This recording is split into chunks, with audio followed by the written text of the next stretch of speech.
onto my couch. Simeon and Levi are brothers. Weapons of violence are their sport. May I never come into their council, may I not be joined to their company. For in their anger they kill men, and at their whim they hamstrung oxen.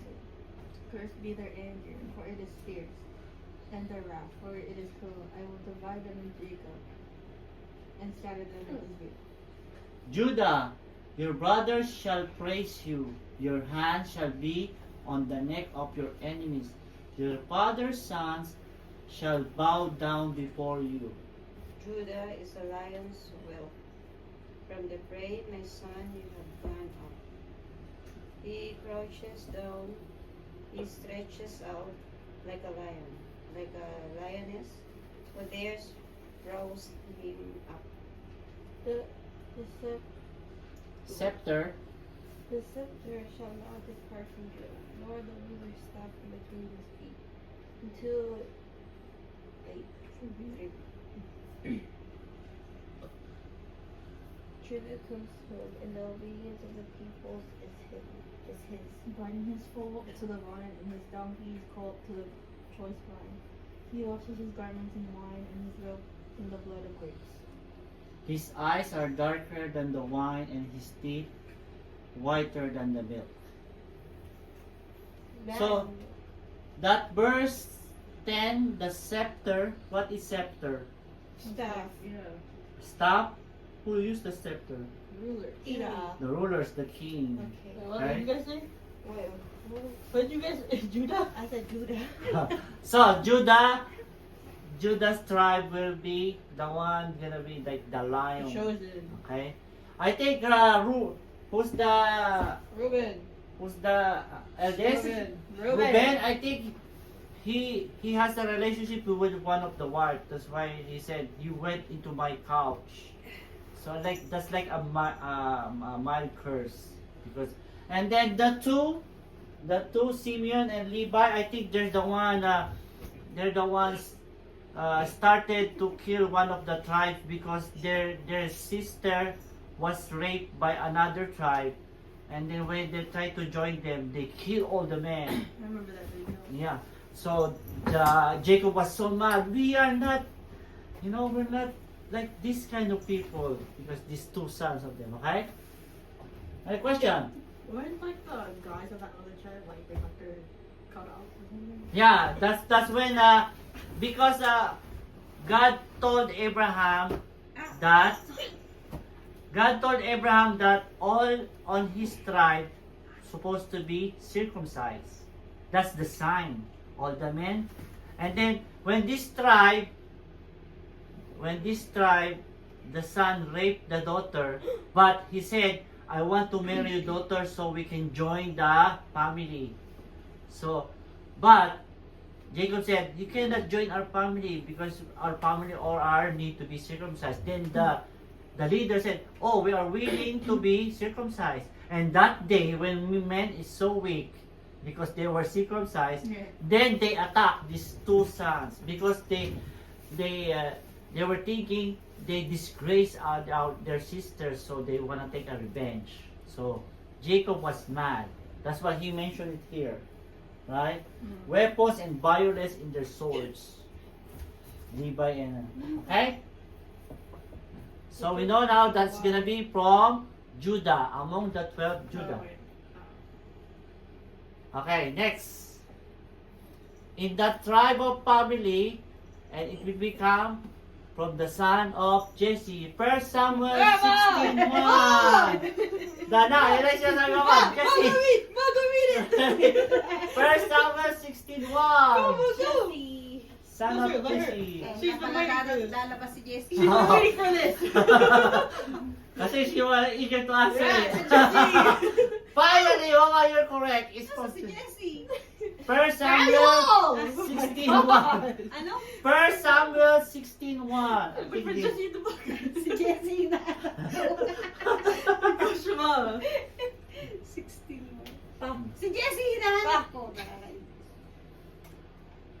The Lord said to Samuel, "How long will you grieve over Saul. I have rejected him from being king over Israel. Fill your horn with oil and set out. I will send you to Jesse the Bethlehem Bethlehemite, might. for I have provided for myself a king among his sons. Okay. Ah, So, we mean David. who's the first king of Israel? Saul. Saul. Yeah, Saul. So Saul became very grab on his power, and he started to disobey God. So God turned his back on Saul and said, I will remove you from your king and I will anoint another one. But Samuel is so close to Saul, it's like a son of it's like a dream son, because Samuel's sons, two sons are not good. They're bad. They overtax. They keep the money. They steal. But when Saul was king, Samuel the prophet is so supportive. But when God said, I will remove Saul, and Samuel is so sad. Samuel's favorite is Saul, but said, go to what do you mean by Bethlehemite? Who bet? From Bethlehem. What were you saying? Why? Say it. What were you saying? Who? You, what were you saying? How about pronunciation? Because Jesse is living in Bethlehem, but what tribe is Jesse from? Judah! Judah. He's so happy! Oh. So Jesse is from Judah, and he said, go to Jesse and anoint a king. Okay? And that is the son will be the greatest king in all David. Israel. David. Next. Marie! Last na. Tapusin na natin to. In that family, the Messiah will come to a certain woman. And he has to be a virgin. Let's read Isaiah 7:14. I'll do it. Isaiah Come on, go. I 7. dibs. I dibs. Oh my god, it takes forever to find it, bro. Marie! I can look for it. What was it? Isaiah 7:14. 7:14. Isaiah? Mahana. Page, Ay, ito pala. chapter what? 7:14. Don't you even dare, Ma. Bakit? Don't you You're even red, dare. Mom. You're red. And you're really slow, I think. Tagal. Therefore. Don't even. Wait, I found the page. Mom. Wait, I just need to look. Therefore, the Lord himself will give you a sign. Look, the young woman is with child and shall bear a son, and shall name him Emmanuel. So Isaiah Sampalin mo. So Isaiah is like 700 years when he said this. Balat lang. And who is this virgin? Mary. Mary. Mary. See? Next. And the virgin, from born the virgin, the Messiah will be born on Bethlehem. And that is Micah 5:2. What is that? I'll read it. Read it. I'll read it. Micah 5:2. Mom, no. But you, Ma. Y'all can fight, y'all can fight. Bethlehem. oh Ma. Ephra, Ephraim. Yeah. Hear it. Ephra, who are one of the little clans of Judah. From you shall come to forth for me one who is to rule in Israel, whose origin That is just from found it too. of old, from ancient place. Ancient. Ancestry. Huh? Ano ba? Ancient. Ancient. Can I repeat it? Sige, go. Ancient. But you, Bethlehem of Ephraim. Ephrata. Ephraim. Ephrathah, who are one of the little clans of Judah. From you shall come forth from you one who is to rule in Israel, whose origin is from of old, from ancient days.